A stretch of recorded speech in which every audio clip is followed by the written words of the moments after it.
Sejam bem-vindos a mais um Conexão Ibérica. Este é o seu programa semanal onde falamos sobre as principais notícias dos últimos 7 dias, tanto em Portugal como em Espanha. Para mais um programa, tenho comigo o meu colega Pablo González. Olá, Pablo, tudo bem? Tudo bien. Quais é que são as notícias da semana? Bueno, hoy tenemos varias noticias sobre Brasil. La primera de ellas es que España y Brasil acuerdan la celebración de cumbres bilaterales y esto es el primer país latinoamericano con este tipo de formato estratégico. En segundo lugar, la princesa Leonor llega a Salvador de Bahía y voy a comentar qué eventos ha participado la princesa. Y por último, voy a comentar un artículo de Pablo Castro que se llama Iberismo y Antiberismo ayer y hoy. Então vamos começar com este Conexão Ibérica versão Brasil, com um anúncio muito recente e tudo de que a partir deste ano vão ser realizadas cimeiras bilaterais anuais entre o Brasil e Espanha. Já temos uma data para estas cimeiras? Mm, El primer encuentro no lo sabemos porque evidentemente se han dado, Lula ya visitó en 2023 España y en 2024 Pedro Sánchez visitó Brasil. No tenía la entidad de cumbre, pero en cuanto a encuentro, pues cuenta como tal. Vamos a ver si este año es. Yo sé que Lula va a visitar Francia y quizá haga una continuidad, pero yo creo que entre unas cosas y otras, como se acaba de celebrar, y parte de la noticia que estoy explicando también es esto, es que se acaba de celebrar la primera comisión permanente bilateral, porque también se había elevado ese nivel de relaciones a tener una comisión binacional para actualizarse y coordinarse las posiciones de los dos gobiernos y probablemente, o a lo mejor a final de este año o inicio del próximo, pues será probablemente esa primera cumbre entre los dos países. Quizá también yo también he especulado que muchas veces estas cosas se hacen para intentar atraer a mayor convocatoria posible, y especialmente importante la presencia de Brasil, que muchas veces no aparece en primera línea, el ministro de Exteriores sí, en las cumbres iberoamericanas estoy hablando, pues a lo mejor en la cumbre iberoamericana de 2026 juntan una cosa con la otra, por hacer una predicción en ese sentido.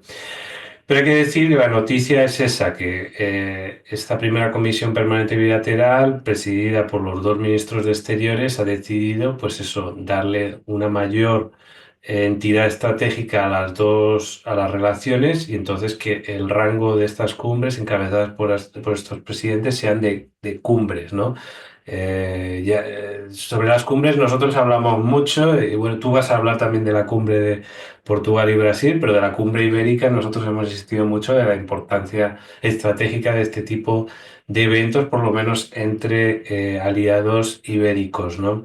Entonces, pues bueno, sin duda es una gran noticia.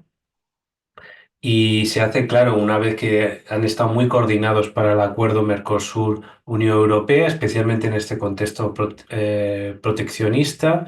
Se ha reafirmado el carácter estratégico de las dos lenguas globales, portugués y español, que son grandes activos de la comunidad iberoamericana, comprometidos también con la cumbre UE-CELAC que se va a hacer este año en Colombia.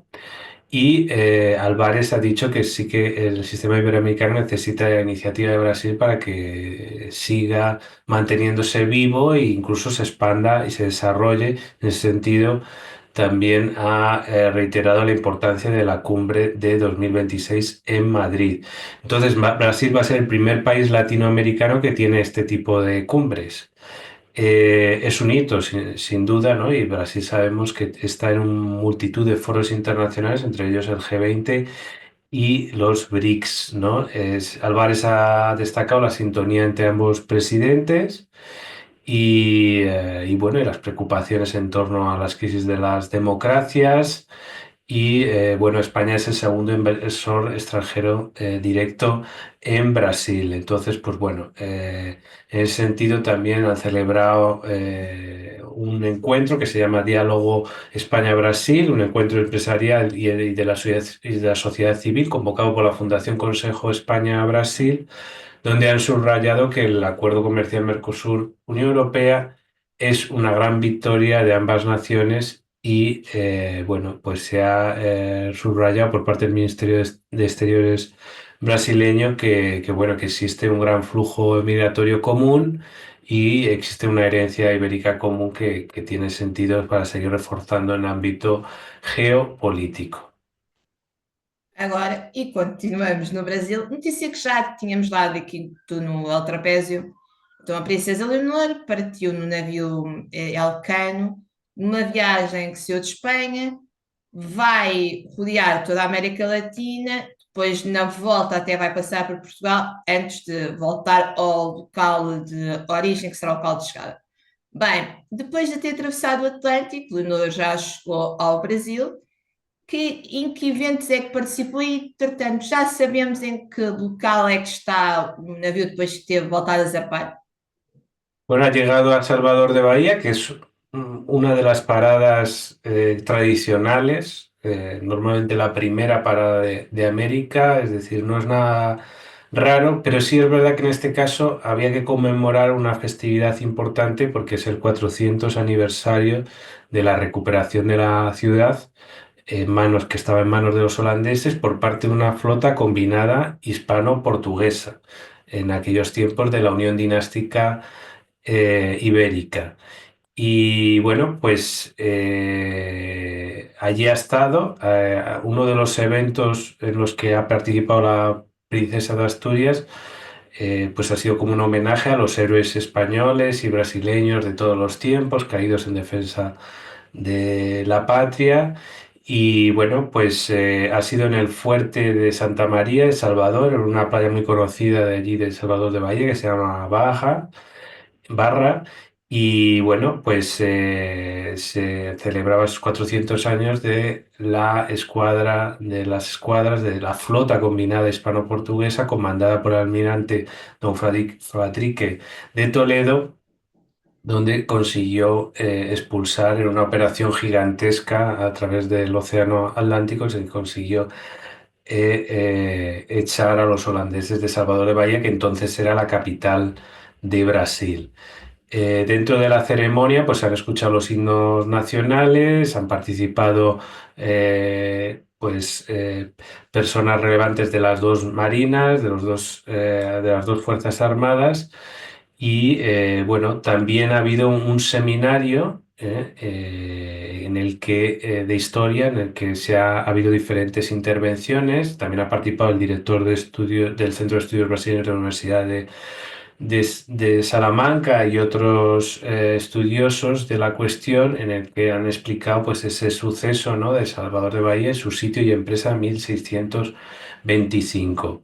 Hay que decir que también ha habido un regalo por parte de la Armada Española en el que se ha regalado una copia restaurada de un cuadro que andaba un poco perdido, que está en manos de uno de los descendientes de Fadrique, y que le han hecho una copia y la han regalado al Museo Naval de Salvador de Bahía, el Faro de Barra, ¿no? Y bueno, pues, ¿qué más? Pues en el Museo Naval de Madrid va a haber una exposición, Salvador de Bahía 1625, el crédito de España próximamente. Entonces, pues bueno, estamos de celebraciones y la reina, la futura reina, la actual princesa, ha querido estar presente en este tipo de eventos. Agora vamos passar para um artigo de opinião.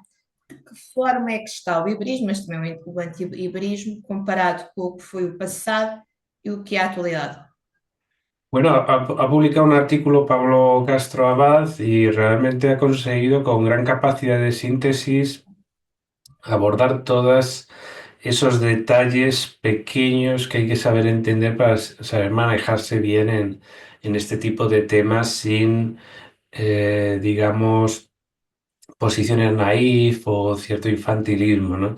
Entonces lo ha resumido muy bien, ¿no? Ha partido de un cierto realismo en el sentido de que el liberalismo en general es un gran desconocido entre el público general, especialmente en España, ¿eh? Y bueno, y es bastante ignorado los intentos que ha habido en la historia, ¿no? Hay una minoría que sí o que le suena, pero no es mucha gente. hay gente que sabe que existe esa idea, una simpatía así un poco lejana, pero no hay mucho más profundidad. Sí, pero evidentemente existen en el ámbito intelectual grandes excepciones que hacen que esta idea no sea anecdótica. Entonces, bueno, pues explica en este artículo Pablo Castro, pues bueno, cómo fue ese inicio del liberismo, una cosa más romanticista, más nacionalista en esa época de los nacionalismos. Pero bueno, al mismo tiempo, durante ese siglo XVIII fue abarcando múltiples corrientes liberales, tradicionalistas, monárquicas, republicanas, es decir, que se puede hablar de iberismos en plural. Hubo aquel intento donde, pues bueno, estuvo implicado Juan Prim, Fernando Saxe-Coburgo, Fernández de los Ríos, pero al final no fue posible. Y bueno, y posteriormente, pues el liberismo pasó a estar estigmatizado y bueno, circunscrito a corrientes republicanas federalistas, y bueno, y quedó ir más en un circuito más cultural y literario o una perspectiva de análisis como la de Oliveira Martins o incluso también una perspectiva desde las nacionalidades como en el marco de la Renacença catalana, ¿no? Y también evidentemente con un marco de vicisitudes de derrotas como el ultimátum inglés o la crisis del 98 español. Durante las dictaduras se produjo un olvido del iberismo y un distanciamiento sentimental y afectivo a pesar de esa autodefensa mutua, esa alianza de los regímenes, ¿no? Y bueno, pues con la llegada de las democracias hubo una renovación, pero siempre encapsulado dentro del europeísmo, ¿no? Pero evidentemente por dentro del europeísmo se siguió desarrollando hasta la actualidad que se plantea como una idea de un europeísmo fuerte en el sentido de una alianza en ese marco, incluso un plan de activación de alerta por si acaso la parte europea cae en una crisis, ¿no? Y bueno, el antiberismo pues también lo explica en profundidad, pues eso que es como una reacción al auge que hubo en libros, en ideas en Portugal y incluso pues eso, se creó una comisión 1 de diciembre donde se acosó a intelectuales y políticos a que se retractaran de estas ideas, ¿no? Hay que decir que hay que entender en parte este tipo de reacción, porque la propia Constitución Nacional de Portugal se hizo contra Castilla y contra España. Y bueno, pues este tipo de ideas también fueron resucitadas también en el marco de la enseñanza, el tipo de enseñanza de las generaciones que pasaron a través de la dictadura salazarista, ¿no? Entonces, pues bueno, es comprensible también que haya todavía estas ideas, pero que bueno, cada vez más se van deshaciendo, ¿no? Y nada, pues eso, él lo explica con más profundidad, yo no puedo, por eso el artículo es un poco largo y sí que indica que realmente de facto existe una relación orgánica muy intensa e integrada entre los dos países en el ámbito económico, en el ámbito político se vive una cierta ficción como las cosas aparte o mediático, pero permanentemente se están dando esos intercambios, esas miradas de reojo y bueno, y la Alianza Ibérica evidentemente nos sitúa en una escala donde podemos mirar y hablar de tú a tú a otras potencias europeas. Bueno, hasta aquí estos tres temas. ¿Cuáles han sido los tuyos, Andreia? Continuando com o Brasil, Marcelo Rebelo de Sousa, Luís Montenegro e Paulo Rangel, mais outros ministros, estão no país para a Cimeira Luso-Brasileira, passando para João Lourenço, líder de Angola, o novo presidente da União Africana, e terminando que o Porto, mesmo tendo uma maldição, é um sítio a visitar. Muy bien, pues seguimos con Brasil, donde evidentemente estos días han sido protagonistas los dos países ibéricos y en esta ocasión, pues tanto el jefe de Estado, ¿no? como el presidente, ¿no? El primer ministro del país están allí. Exato, então Marcelo Rebelo de Sousa chegou para uma visita oficial ao Brasil, onde primeiro teve cá Lula da Silva que o convidou, entretanto Marcelo respondeu ao convite, aterrou no Recife para esta visita, onde juntou também a participação na Cimeira luso-brasileira e na entrega do prémio Camões, que vai ser agora, neste dia em que estamos a gravar o Conexão Ibérica. Mas começamos então com a chegada de Marcelo ao Brasil. Esta é a nona viagem de Marcelo ao país desde que é chefe de Estado de Portugal, mas o Brasil é um país que Marcelo conhece muito bem devido a uma ligação forte familiar, já que os pais dele estiveram no país depois da queda do Estado Novo e um dos filhos dele vive tudo em São Paulo. Mas pronto, a chegada dele ao Brasil começou com uma primeira paragem em Recife, onde visitou não só o Hospital Português, mas onde também recebeu um doutoramento honoris causa na Universidade de Pernambuco. Neste doutoramento, onde foi descrito como muito intelectual e tudo meio louco, vamos assim dizer, indinho, a Marcela agradeceu, disse que esta era uma honra não só para si, mas como para todo o povo português, e falou na defesa da democracia. Isto numa altura em que o mundo e a Europa vive a ascensão da extrema-direita, como estamos a ver com uma América de Trump a deportar os imigrantes, a reunião dos partidos de extrema-direita em Madrid, e tudo agora temos Bolsonaro, que tem novas atualizações, mas haveremos de falar disto no futuro. Bem, depois de receber este doutoramento honoris causa, Marcel voou para Brasília, onde foi recebido no Palácio do Planalto pelo seu amigo Lula da Silva, isto com honras militares, com os índios a tocar, etc, etc.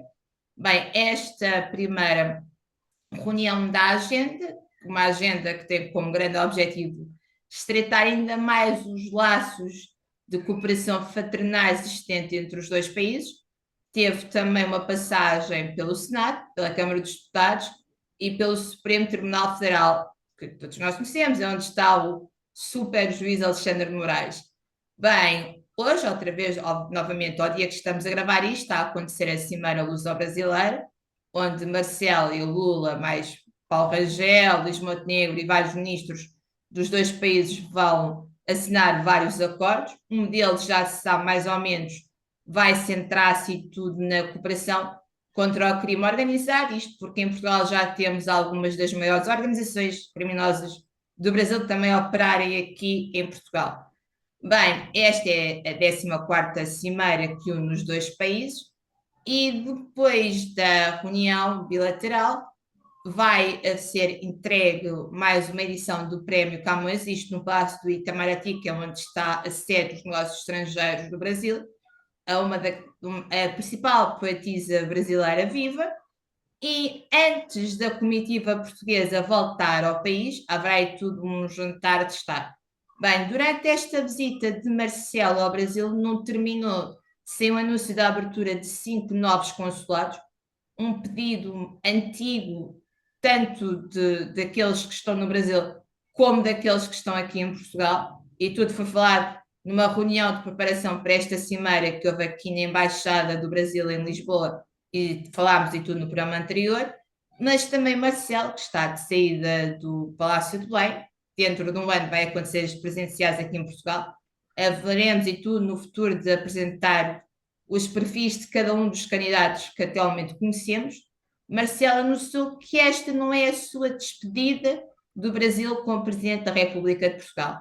Isto porque em 2026 Marcelo vai fazer um tour de despedida, onde antes das presidenciais pretende passar por Espanha, pelo Vaticano e voltar ao Brasil. Isto é o que sabemos da agenda de Marcelo, mas isto pode ser mudado. Muy bien, pues estaremos muy atentos a esta cumbre luso-brasileña.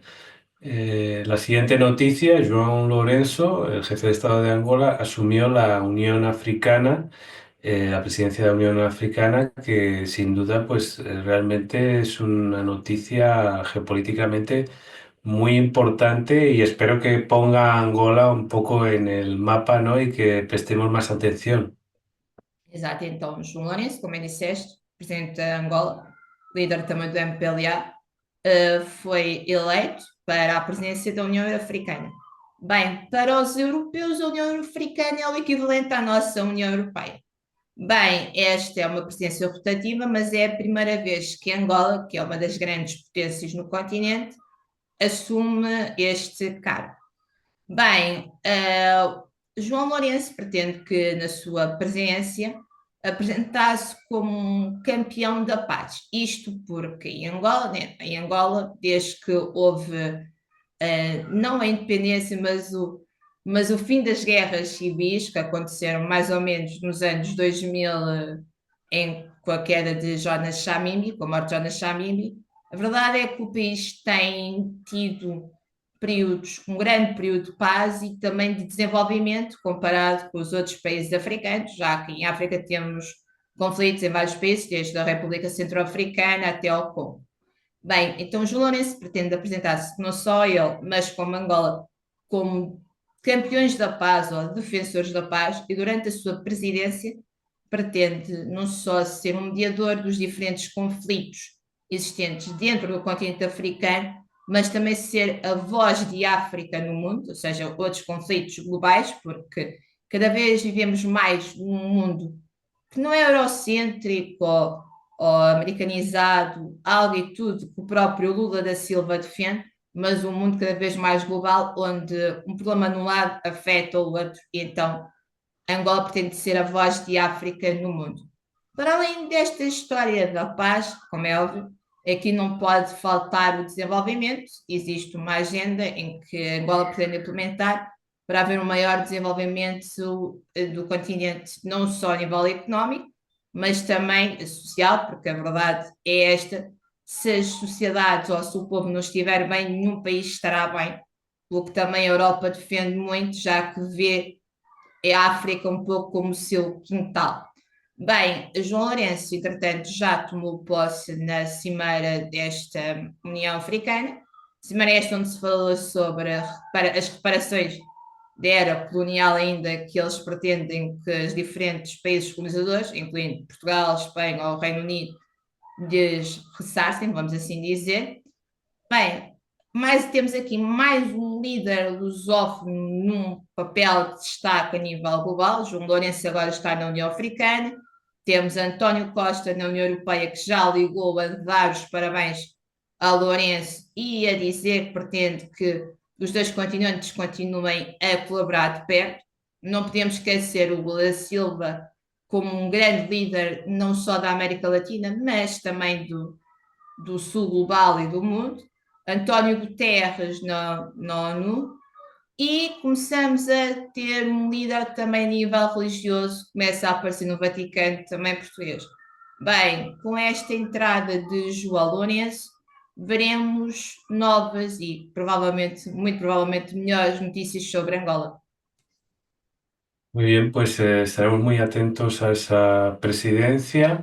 Y por último, una noticia un poco más descontraída, ¿no? De Oporto, que se ha ganado fama de una maldición entre las parejas españolas, no sé si europeas también, pero Não, acho existe que são esa... só ibéricas. Acho Soy que isso é ibérica. Bueno, só as ibéricas é que têm esta maldição. sí, muy bien. Bem, então vamos descomprimir um bocado da política, vamos passar por uma nota de humor. Eu sei perfeitamente que o dia do amor e da amizade já passou, mas esteve aí a pulular nas redes sociais, especialmente no TikTok, que a cidade do Porto, conhecida como a cidade invicta aqui em Portugal, tem uma maldição com os casais. Tudo que seja casal que visita a cidade, uns dias, uns meses ou até uns anos depois, separa-se. Espanhóis vieram dizer, portugueses vieram a concordar. Bem, aqui não se acredita em Brujas, espero que... Não. Bem, locais, a verdade é que o Porto é um sítio que se deve visitar, como é óbvio, temos vários locais de destaque. Eu podia-vos dizer um passeio ao pé do Douro, uma ida até às Caves do Vinho do Porto, um passeio de barco outra vez pelo Douro, a gastronomia das francesinhas, que são muito do agrado, vamos dizer, de todos que visitam, não só o Porto, mas em Portugal no geral, já que pode ser comido já em vários sítios, mas pretendo apresentar só 3 sítios para tentar mudar essa ideia que o Porto tem uma maldição e que deve ser o sítio a visitar neste 2025. Verdade que o 14 de fevereiro já passou, mas vamos a caminho do Carnaval.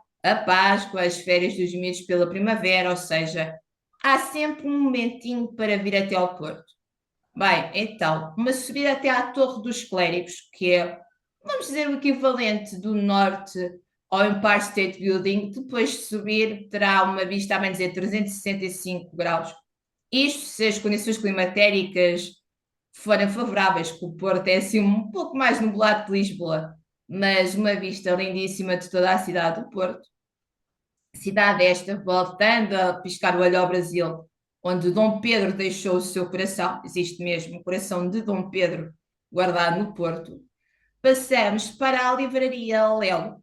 A Livraria Lelo, nome assim, enrola um bocado na língua, mas tem uma escadaria belíssima, considerada das melhores livrarias e mais bonitas do mundo, e serviu de inspiração e tudo às escadarias do filme do Harry Potter, aquelas escadarias assim em caracol que se mexem. Isto porque J.K. Rowling, a sua escritora, foi professora durante muito tempo, casada com um português e tudo, aqui no Porto e ia muito à livraria, então inspirou-se ali e existe mesmo um espaço dedicado aos amantes de Harry Potter nesta livraria. Temos o Café Majesty, também considerado um dos cafés mais belos da Europa e onde se come melhor. Tem é que ver é o preço do café, que dizem que vai aumentar. E para terminar, como não podia deixar de ser, são só algumas ideias, mas há muito mais a fazer no Porto. Uma ida até ao museu, isto como é óbvio para quem gosta de futebol, do Futebol Clube do Porto, um dos principais clubes de Portugal e da Europa, também mais conhecidos, e agora e tudo que perdeu o seu presidente de mais de 40 e tal anos, 42 se não me engano, mas uma ida ao museu onde pode visitar desde os campeonatos portugueses, a Ligas dos Campeões, campeonatos do mundo, etc, etc. Logo, isto são só algumas pequenas notas de interesse turístico no Porto, mas a verdade é que há muito a visitar e aqui ninguém acredita em maldições e visitar é sempre preciso e necessário. Muy bien, pues que les animamos a que sigan visitando Oporto, que no tengan miedo, o por lo menos los que quieran romper su relación pueden aprovechar también para visitar Oporto, por si les facilita las cosas. Bueno, pues nada, muchas gracias Andrea por este repaso semanal de las principales noticias en portugués y en español. Ya sabéis dónde encontrarnos en redes sociales y YouTube. Hasta la próxima semana. Até à próxima.